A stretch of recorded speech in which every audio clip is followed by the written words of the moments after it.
Well, excited for our guys. I think the part that they've really been doing since we got together last January to where we are is taking every day for what it is. Got a little edge to them, a little way to go about their business. Put in a good week of Central Michigan prep. I thought today was a really, really good day. We prepared for wet weather. I know earlier in the week there's a little higher percentage chance, work some wet ball weather during the course of the week. From a health standpoint, we actually probably going to be healthier than we were last week. T. Strain will not only, he played a couple snaps last week on special teams, but he'll be playing from the line of scrimmage. He'll start on a couple phases for us. Everybody else, there are some things coming out of the game, but nobody's going to be limited as of right now. And we'll see where we get to on Saturday. And excited about the opportunity. I know it's a homecoming event weekend for everybody involved. So on the inside of this building, I don't know how much homecoming plays into it, but I know from the outside world it's a big deal. So excited for that opportunity for all of our fans, and hopefully put together another nice crowd for our game at 11 and see where it goes. We talked about Tyler on Monday, and it seems like him and Xavier have some positional overlap. Like, how do you kind of work that in, given Tyler Strain? Yeah. Given that Xavier's did what he did. Yeah, so going back last spring, we were playing Xavier a lot of corner and T. Strain a lot inside, and then I think it was week 2, week 3, Tyler had a little soft tissue issue pop up, so we moved Xavier in there, and then he wasn't cleared for game 1. He was for game 2, but didn't get cleared close to the prep time. So, the thing about Xavier Scott is just the versatility that he brings. He plays literally, I tell scouts all the time, like, I really wish I could tell you what he's going to play.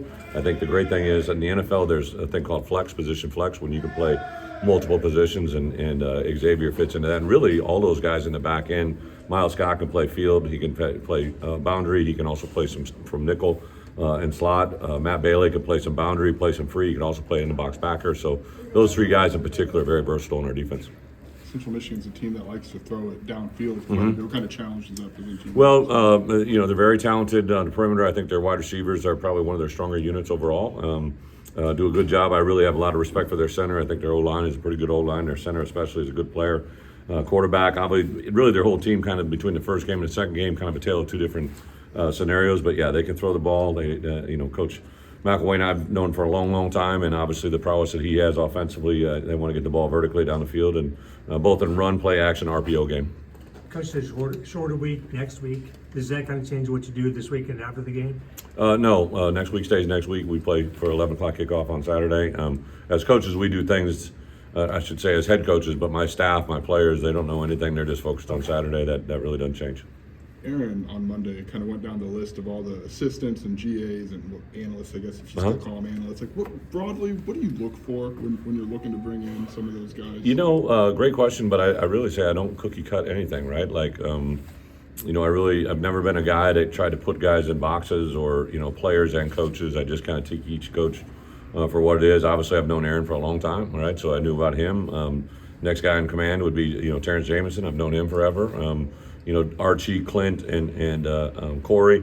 Corey I knew because I began to hear about him in recruiting when he was a high school coach, and then I saw the transition to Toledo and saw the results there. Archie was strongly recommended by several coaches on the Houston staff, some people that we crossed over that he didn't even know we knew each other. Clint kind of came about through an agent that I kind of reached out and commonality traced. A lot of our off-the-field guys, Trent Harris played for me at 2 different organizations. Grant played for me at Arkansas. Myers, his dad, Mark Hendrickson, was out of practice today, was a guy that I coached with. I knew him when he was 4 years old. He became a head coach. I don't know who else. K. Rich played for me. A lot of former players. I feel old, right, because so many former players are coaches. But I thought that side in general is bonded, but it's all, Aaron has done a really good job of making that come together. I was busting him up the other day because he bought breakfast for everybody into the building for the defensive side. But we also had a lunch buffet set up downstairs. So I said, that's a sign when you're making too much money, when you're buying breakfast that doesn't need to be made. So, but I give Aaron a lot of credit for making that whole room kind of go together. You've had a pretty decent chunk of time where you've had those analysts, et cetera, being able to coach on the field. What difference have you seen that make? Well, 3 big things, right? The group of coaches we have now are all coaching, which for us, we've always done it by the book. I think other places maybe haven't always followed that same path, but to get those guys now on the field, simple thing like Dana Dimmel on offense, Myers Hendrickson on defense, those 2 guys have both been head coaches. They see things so much different. And now to get them on the side of the ball, I got Myers on defense, Dana on offense. The input they give to our staff is invaluable. And then you have young coaches like Grant, K. Rich, Trent, on offense, Byron Bell. Like Barry and Bart and him literally split the O-line. Just B. Bell is so valuable. in that regards. Danny Cameron's a guy been with us ever since I got here, and his value to have him on the field, not only coaching our guys but the look team guys. I actually jumped our look team guys today because yesterday was the first day I thought our look team didn't perform at the level we needed them to, and I made a big deal of it last night and today, and obviously the practice today was better because of it. You mentioned it on Monday, but how do you handle like the recruiting buzz after a win like that? I mean, you said getting a couple of calls from guys that may not have been interested 6 months ago. How do your staff handle it? Recruiting is Dan McCarney, who's a tremendous coach I used to idolize as a young coach. He always had a sign in his office that said, "Recruiting is like shaving. You miss a day and you look like," right? And I've taken that now today in today's social media world. It's a very up and down world, right? You play win and you get success, and if you have a loss and failure. So what I think we probably learn to do is manage and ride the highs and minimize the lows. But also there's certain guys that just, certain guys that are high priorities on our list. You kind of know when they're available, when to hit them, when to. Some guys, there's been kids that the world has changed so much. I had a great player at the University of Iowa named Aaron Campman, who was a great player for us there. I literally wrote that guy for 365 days in a row. When I went on vacation, I had a letter every day. Our secretary would send it, right? Now, today's snail mail doesn't work that well, right? Because you can't get it there. So there's guys that you'll send a daily, maybe a motivational quote, a GIF, a video, find out who their best NFL player is and send them NFL clips of him. I'm not really up to date with all the artists and everything, but like just something to have fun. I think today's kids love humility, and if they know that you're trying to, get them something to kind of bond with them, that's really there. And I think the key is to strategically hit guys that have said no to you. I think in the world that we're living now with the portal world and all that goes into it, like literally right now we're paying attention to kids that are at other places that we finished number 2, that maybe they are in a situation they aren't enjoying, right? And have an awareness that they might be popping in that portal sooner than later. Just a small random.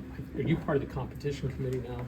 Am I part of the competition? I thought maybe I'd heard you were part of the rules committee. There's a FOC, which is kind of a committee that's made of athletic directors, administrators, conference officials. I'm the only Division I head coach on that committee, which I really didn't want to do, but they asked me to do it, be a part of it.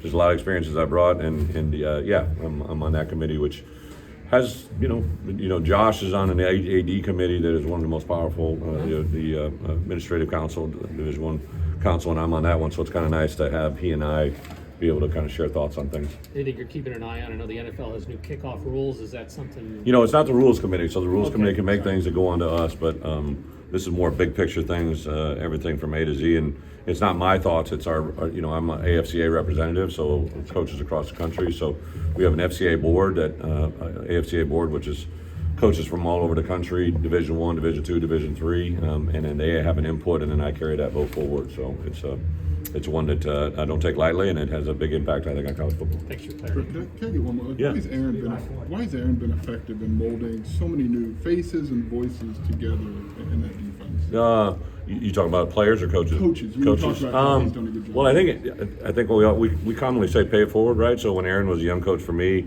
I remember certain things like I'd call it a Magic Friday. I'd go away and go around hand everybody a $100 bill, right? And I didn't know at the time how much that meant to those guys, right? That could go buy lunch or dinner or something like that. And so I began to hear that when I first came back here, like Ryan and Aaron were doing that with their GAs. But then also I said it's a lot more than just making everybody happy. Sometimes you got to have uncomfortable conversations, right? So sometimes with young coaches, you have to tell them things they don't want to hear. And I think Aaron's kind of discovered that every conversation doesn't need to be a bed of roses, right? Sometimes it's good to walk through the thorns and say a few things you don't necessarily want to say. So I challenge them all the time, from calls. The very first practice we had this year, I kind of destroyed their practice plan on Thursday before Eastern Illinois, made them do it all over again. And, there was probably frustration, but I knew what I wanted to get across, right? So I think Aaron is, as time gives all of us, it gives us knowledge, right? And the knowledge you gain is a lot of times through failure, not success. And I think where he grew from a year ago to where he is today, and just his perspective is really awesome. His ability some people can learn it, but they're not aware of it. Aaron has great awareness, which I think separates him from a lot of people. Thanks.